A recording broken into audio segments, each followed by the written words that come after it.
I'd like to take a few minutes and look at this heating curve worksheet and kind of help you through it.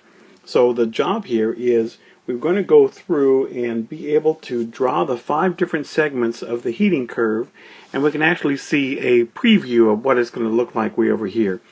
So there's 1, 2, 3, 4, 5 different segments that we're going to be looking at. For each of those segments, we want to be able to identify which phase or phases is present. Okay, what's happening on the molecular level at each of those? And finally, how is the energy change calculated on each of those? And these are going to be energy change calculations that we've already been doing. Q equals MC, M delta T, C sub P. We've seen that one. And the other one is where we're using the mass times the delta H of fusion or the delta H of vaporization. So those 2 different reactions, the 2 different equations we're going to be using. Now question 1 goes back and says, okay, on this piece of paper, kind of make a graph, and we're going to start with the idea that maybe we have some ice. So let's jump ahead. We're going to say, what if we had some ice with a thermometer in it? That could be any temperature lower than 0 degrees, up to 0 degrees. Okay, then once it gets to 0 degrees, it's going to start to melt. And then we're going to have just totally melted, just liquid water. And then at 100 degrees, it starts to boil and to turn into a gas. And then after that, we're just going to have gas. So going back here, we're saying, let's say we have a 20-gram block of ice. We don't really need that idea yet. We'll need that for the calculations.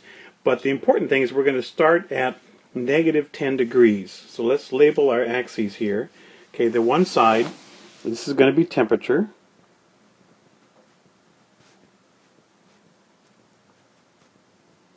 And temperature in degrees Celsius.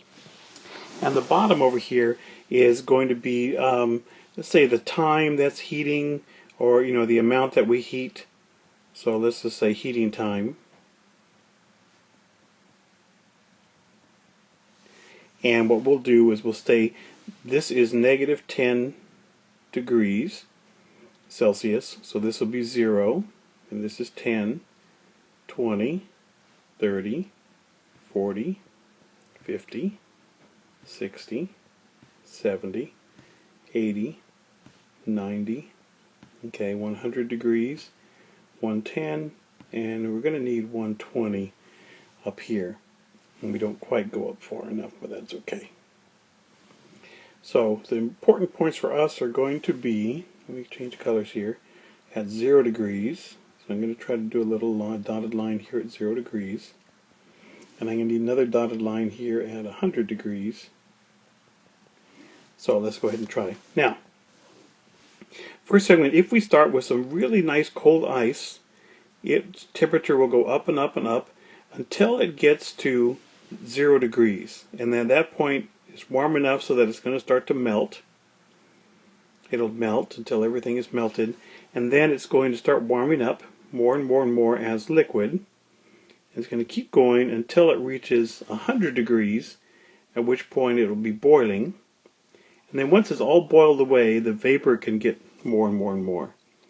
So we're going to label these A, B, C, D, and E.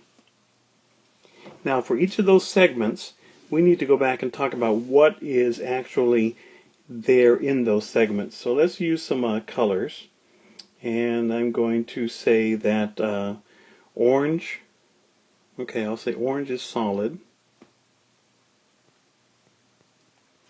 and let's say that red is liquid,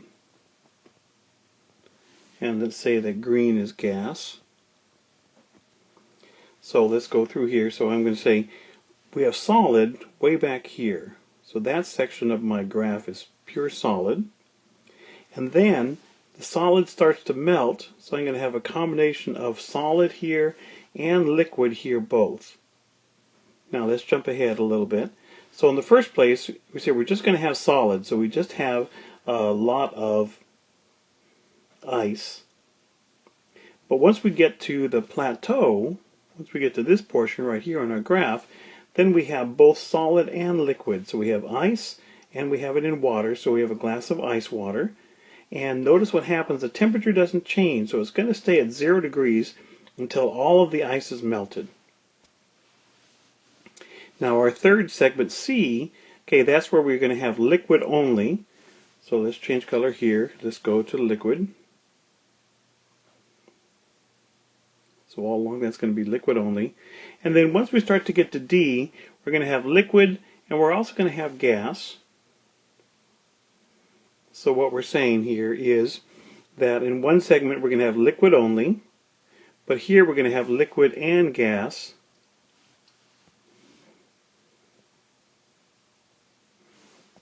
Okay, so the liquid, the long segment in the middle is just liquid. We're going to warm up our liquid. But then when we get to here, we get a phase change, so we have liquid and gas at the same time. So here's the liquid, it's boiling, and we have some vapor there with it. Okay, the last segment is going to be gas alone. Okay, and that's segment E, so that'll be gas all by itself. So we've identified what the phases are. So it might be a little easier to do it. So this will be solid, solid and liquid, liquid, liquid and gas, and this will be gas. Now the other part we want to talk about is what's going on the molecular level. So for the solid, say the little ice cubes you can see down here, solid, then they are bonded together. Remember we said water molecules look like little Mickey Mouses. They have positive and negative ends. So in that solid, all the different water molecules are attracted to other water molecules, and it makes a nice crystalline surface.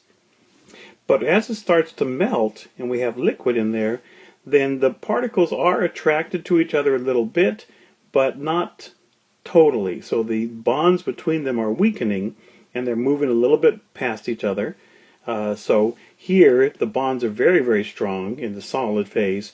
When it gets to liquid, okay, they're not nearly as strong. The molecular bonds are weakening quite a bit.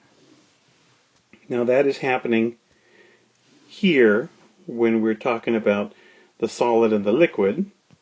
Okay, we're talking about here when we have solid and liquid, that the bonds are getting weaker and weaker. And the same thing happens when we get to the other phase change, the other flat part of the graph, where we have liquids. Okay, again, they have some attraction for each other, but not all that strong. It's been weakening. And then when they separate as gas, then there's essentially no attraction between them at all. So these guys are just independent, free little molecules. So this flat part here, we have liquid and gas, okay, just like we're showing here. And so again, the bonds between the particles are weakening quite a bit. Okay, and we're talking about this part here has weakening and weakening. So the flat parts of our graph are where the bonds are weakening. The sideways part, the slanty parts of our graph, that's where the particles are just going faster and faster. Now, on the paper, you're supposed to go through and talk about each of the 5 segments, what phases are present, and what's happening. And just to go back real quickly, okay, so for A, C, and E, then we are talking about the particles are speeding up. They're getting higher temperature and increasing their kinetic energy. For segments B and D, which are phase changes, then the bonds are weakening during those times.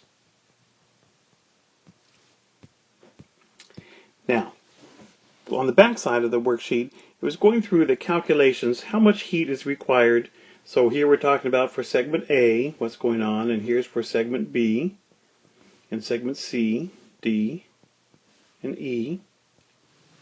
And you can tell what's happening, that back in segment A, down here, we are just warming up our ice. In segment C, we're warming up our liquid, and in segment E, we're warming up our vapor. So in each of these 3 cases, this is a Q equals M delta T C sub P, and that's also for this one, also for this one.